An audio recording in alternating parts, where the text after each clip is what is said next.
My remarks today are the fourth set of remarks in a series of China speeches that I asked National Security Advisor Robert O'Brien, FBI Director Chris Wray, and the Attorney General Barr to deliver alongside me. We had a very clear purpose, a real mission, was to explain the different facets of America's relationship with China. The massive imbalances in that relationship that have built up over decades, and the Chinese Communist Party's designs for hegemony. Our goal was to make clear that the threats to Americans that President Trump's China policy aims to address are clear, and our strategy for securing those freedoms established. You know, Ambassador O'Brien spoke about ideology. FBI Director Wray talked about espionage. Attorney General Barr spoke about economics. And now my goal today is to put it all together for the American people and detail what the China threat means for our economy, for our liberty, and indeed for the future of free democracies around the world. Next year marks half a century since Dr. Kissinger's secret mission to China, and the 50th anniversary of President Nixon's trip isn't too far away in 2022. You know, the world was much different then. We imagined engagement with China would produce a future with bright promise of comedy and cooperation. But today we're all still wearing masks and watching the pandemic's body count rise because the CCP failed in its promises to the world. We're reading every morning new headlines of repression in Hong Kong and in Xinjiang. We're seeing staggering statistics of Chinese trade abuses that cost American jobs and strike enormous blows to the economies all across America, including here in Southern California. And we're watching a Chinese military that grows stronger and stronger and indeed more menacing. I'll echo the questions ringing in the hearts and minds of Americans from here in California to my home state of Kansas and beyond. What do the American people have to show now, 50 years on, from engagement with China? Did the theories of our leaders that proposed Chinese evolution towards freedom and democracy prove to be true? Is this China's definition of a win-win situation? And indeed, centrally, from Secretary of State's perspective, is America safer? Do we have a greater likelihood of peace for ourselves and peace for the generations which will follow us? Look, we have to admit a hard truth. We must admit a hard truth that should guide us in the years and decades to come. That if we want to have a free 21st century and not the Chinese century of which Xi Jinping dreams, the old paradigm of blind engagement with China simply won't get it done. We must not continue it, and we must not return to it. As President Trump has made very clear, we need a strategy that protects the American economy and indeed our way of life. The free world must triumph over this new tyranny. Now, before I seem too eager to tear down President Nixon's legacy, I want to be clear that he did what he believed was best for the American people at the time, and he may well have been right. He was a brilliant student of China, a fierce Cold Warrior, and a tremendous admirer of the Chinese people, just as I think we all are. He deserves enormous credit for realizing that China was too important to be ignored, even when the nation was weakened because of its own self-inflicted communist brutality. In 1967, in a very famous Foreign Affairs article, Nixon explained his future strategy. Here's what he said. He said, taking the long view, we simply cannot afford to leave China forever outside of the family of nations. The world cannot be safe until China changes. Thus, our aim, to the extent we can, we must influence events. Our goal should be to induce change. And I think that's the key phrase from the entire article, to induce change. So with that historic trip to Beijing, President Nixon kicked off our engagement strategy. He nobly sought a freer and safer world, and he hoped that the Chinese Communist Party would return that commitment. As time went on, American policymakers increasingly presumed that as China became more prosperous, it would open up, it would become freer at home, and indeed present less of a threat abroad. It'd be friendlier. It all seemed, I am sure, so inevitable. But that age of inevitability is over. The kind of engagement we've been pursuing has not brought the kind of change inside of China that President Nixon had hoped to induce. The truth is that our policies and those of other free nations resurrected China's failing economy only to see Beijing bite the international hands that were feeding it. We opened our arms to Chinese citizens only to see the Chinese Communist Party exploit our free and open society. China sent propagandists into our press conferences, our research centers, our high schools, our colleges, and even into our PTA meetings. We marginalized our friends in Taiwan, which later blossomed into a vigorous democracy. We gave the Chinese Communist Party and the regime itself special economic treatment, only to see the CCP insist on silence over its human rights abuses as the price of admission for Western companies entering China. Ambassador O'Brien ticked off a few examples just the other day. Marriott, American Airlines, Delta, United all removed references to Taiwan from their corporate websites so as not to anger Beijing. And Hollywood, not too far from here, the epicenter of American creative freedom and self-appointed arbiters of social justice, self-censors even the most mildly unfavorable reference to China. This corporate acquiescence to the CCP happens all over the world too.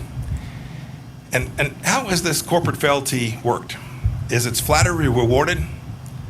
I'll give you a quote from the speech that General Barr gave, Attorney General Barr. In his speech last week, he said that the ultimate ambition of China's rulers isn't to trade with the United States, it is to raid the United States. China ripped off our prized intellectual property and trade secrets, causing millions of jobs all across America. It sucked supply chains away from America and then added a widget made of slave labor. It made the world's key waterways less safe for international commerce. President Nixon once said he feared he had created a Frankenstein by opening the world to the CCP. And here we are. Now, people of good faith can debate why free nations allowed these bad things to happen for all these years.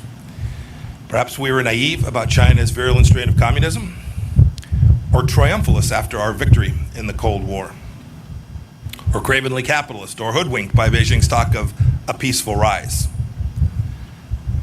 Whatever the reason, today China is increasingly authoritarian at home and more aggressive in its hostility to freedom everywhere else. And President Trump has said enough. I don't think many people on either side of the aisle dispute the facts that I've laid out today. But even now, some are insisting that we preserve the model of dialogue for dialogue's sake. Now, to be clear, we'll keep on talking, but the conversations are different these days. I traveled to Honolulu now just a few weeks back to meet with Yang Jiechi. It was the same old story. Plenty of words, but literally no offer to change any of the behaviors. Yang's promises, like so many the CCP made before him, were empty. His expectations, I surmise, were that I'd cave to their demands, because frankly, this is what too many prior administrations have done. I didn't, and President Trump will not either. As Ambassador O'Brien explained so well, we have to keep in mind that the CCP regime is a Marxist-Leninist regime. General Secretary Xi Jinping is a true believer in a bankrupt totalitarian ideology. It's this ideology that informs his decades-long desire for global hegemony of Chinese communism. America can no longer ignore the fundamental political and ideological differences between our countries, just as the CCP has never ignored them. My experience in the House Intelligence Committee, and then as director of the Central Intelligence Agency, and my now 2+ years as America's Secretary of State have led me to this central understanding that the only way to truly change communist China is to act not on the basis of what Chinese leaders say, but how they behave. And you can see American policy responding to this conclusion. President Reagan said that he dealt with the Soviet Union on the basis of trust but verify. When it comes to the CCP, I say we must distrust and verify. We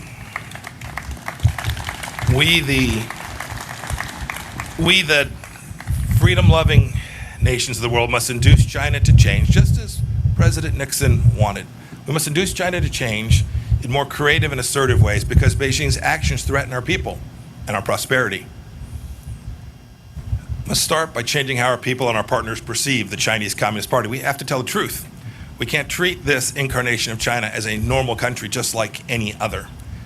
We know that trading with China is not like trading with a normal law-abiding nation.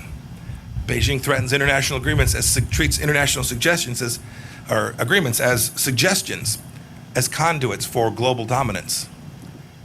But by insisting on fair terms, as our trade representative did when he secured our Phase 1 trade deal, we can force China to reckon with its intellectual property theft and policies that have harmed American workers. We know, too, that doing business with a CCP-backed company is not the same as doing business with, say, a Canadian company. They don't answer to independent boards, and many of them are state-sponsored and so have no need to pursue profits. A good example is Huawei. We stopped pretending Huawei is an innocent telecommunications company just showing up to make sure you can talk to your friends. We've called it what it is, a true national security threat, and we've taken action accordingly. We know, too, that if our companies invest in China, they may wittingly or unwittingly support the Communist Party's gross human rights violations. Our Departments of Treasury and Commerce have thus sanctioned blacklisted Chinese leaders and entities that are harming and abusing the most basic rights for people all across the world. Several agencies have worked together on a business advisory to make certain that our CEOs are informed of how their supply chains are behaving inside of China. We know, too, that not all Chinese students and employees are just normal students and workers that are coming here to make a little bit of money and to garner themselves some knowledge. Too many of them come here to steal our intellectual property and to take this back to their country. The Department of Justice and other agencies have vigorously pursued punishment for these crimes. We know that the People's Liberation Army is not a normal army, too. Its purpose is to uphold the absolute rule of the Chinese Communist Party elites and expand a Chinese empire, not to protect the Chinese people. And so our Department of Defense has ramped up its efforts, freedom of navigation operations out throughout the East and South China Seas and in the Taiwan Strait as well. And we've created a space force to help deter China from aggression on that final frontier. And so too, frankly, we've built out a new set of policies at the State Department dealing with China, pushing President Trump's goals for fairness and reciprocity to rewrite the imbalances that have grown over decades. Just this week, we announced the closure of the Chinese consulate in Houston because it was a hub of spying and intellectual property theft. We reversed 2 weeks ago 8 years of cheek turning with respect to international law in the South China Sea. We've called on China to conform its nuclear capabilities to the strategic realities of our time. And the State Department at every level, all across the world, has engaged with our Chinese counterparts simply to demand fairness and reciprocity. But our approach can't just be about getting tough. That's unlikely to achieve the outcome that we desire. We must also engage and empower the Chinese people, a dynamic, freedom-loving people who are completely distinct from the Chinese Communist Party. That begins with in-person diplomacy. I've met Chinese men and women of great talent and diligence wherever I go. I've met with Uyghurs and ethnic Kazakhs who have escaped Xinjiang's concentration camps. I've talked with Hong Kong's democracy leaders, from Cardinal Zen to Jimmy Lai. 2 days ago in London, I met with Hong Kong freedom fighter Nathan Law. And last month, in my office, I heard the stories of Tiananmen Square survivors. One of them's here today. Wang Dan was a key student who has never stopped fighting for freedom for the Chinese people. Mr. Wang, will you please stand so that we may recognize you?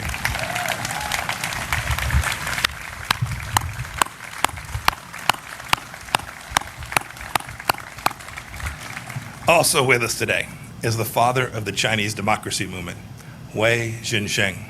He spent decades in Chinese labor camps for his advocacy. Mr. Wei, will you please stand?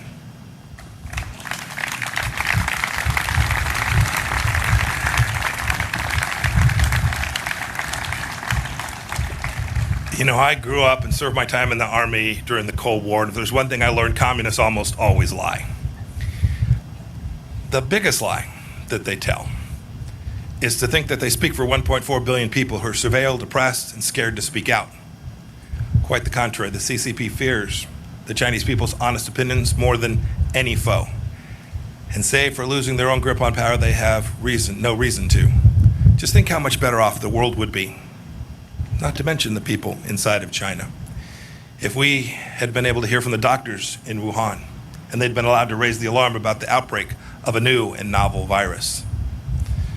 For too many decades, our leaders have ignored, downplayed the words of brave Chinese dissidents and warned us about the nature of the regime we're facing, and we can't ignore it any longer.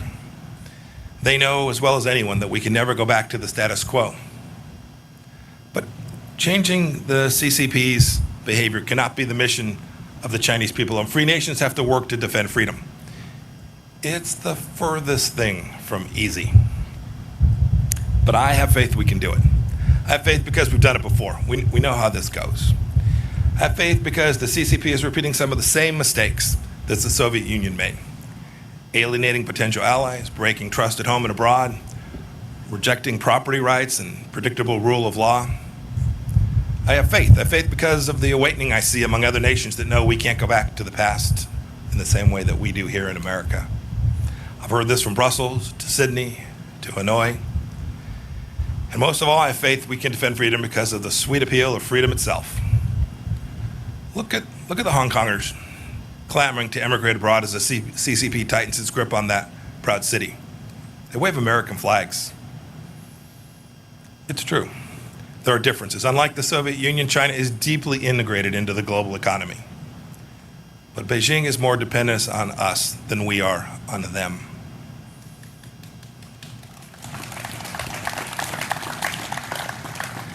Look, I reject the notion that we're living in an age of inevitability, that some trap is preordained, that CCP supremacy is the future. Our approach isn't destined to fail because America is in decline. As I said in Munich earlier this year, the free world is still winning. We just need to believe it and know it and be proud of it. People from all over the world still want to come to open societies. They come here to study. They come here to work. They come here to build a life for their families. They're not desperate to settle in China. It's time. It's great to be here today. The timing is perfect. It's time for free nations to act. Not every nation will approach China in the same way, nor should they. Every nation will have to come to its own understanding of how to protect its own sovereignty, how to protect its own economic prosperity, and how to protect its ideals from the tentacles of the Chinese Communist Party. But I call on every leader of every nation to start by doing what America has done, to simply insist on reciprocity, to insist on transparency and accountability from the Chinese Communist Party. It's a cadre of rulers that are far from homogenous, and these simple and powerful standards will achieve a great deal. For too long, we let the CCP set the terms of engagement, but no longer. Free nations must set the tone. We must operate on the same principles. We have to draw common lines in the sand that cannot be washed away by the CCP's bargains or their blandishments. Indeed, this is what the United States did recently when we rejected China's unlawful claims in the South China Sea once and for all, as we have urged countries to become clean countries so that their citizens' private information doesn't end up in the hand of the Chinese Communist Party. We did it by setting standards.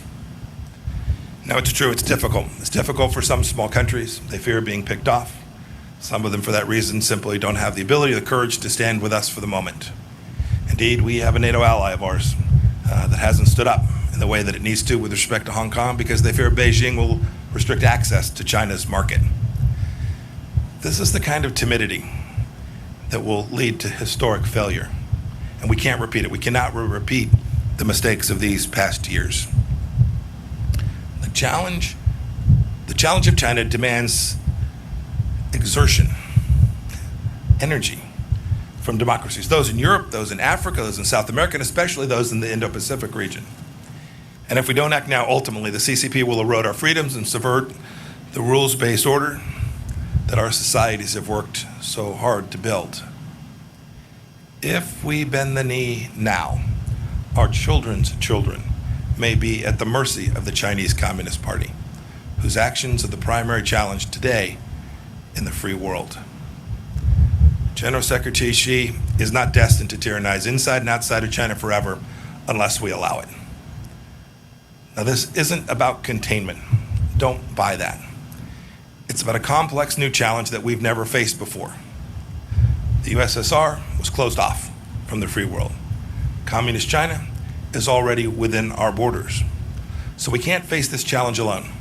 The United Nations, NATO, the G7 countries, the G20, our combined economic, diplomatic, and military power is surely enough to meet this challenge if we direct it clearly and with great courage. Maybe it's time for a new grouping of like-minded nations, a new alliance of democracies. We have the tools. I know we can do it. Now we need the will. To quote scripture, I ask, is our spirit willing, but our flesh weak? If the free world doesn't change, Communist China will surely change us. There can't be a return to the past practices because they're comfortable or because they're convenient. Securing our freedoms from the Chinese Communist Party is the mission of our time, and America is perfectly positioned to lead it because our founding principles give us that opportunity. As I explained in Philadelphia last week, staring at Independence Hall, our nation was founded on the premise that all human beings possess certain rights that are unalienable, and it's our government's job to secure those rights. It is a simple and powerful truth. It's made us a beacon of freedom for people all around the world, including people inside of China. Indeed, Richard Nixon was right when he wrote in 1967 that the world cannot be safe until China changes. Now it's up to us to heed his words. Today, the danger is clear, and today the awakening is happening. Today, the free world must respond. We can never go back to the past. May God bless each of you. May God bless the Chinese people. And may God bless the people of the United States of America. Thank you all.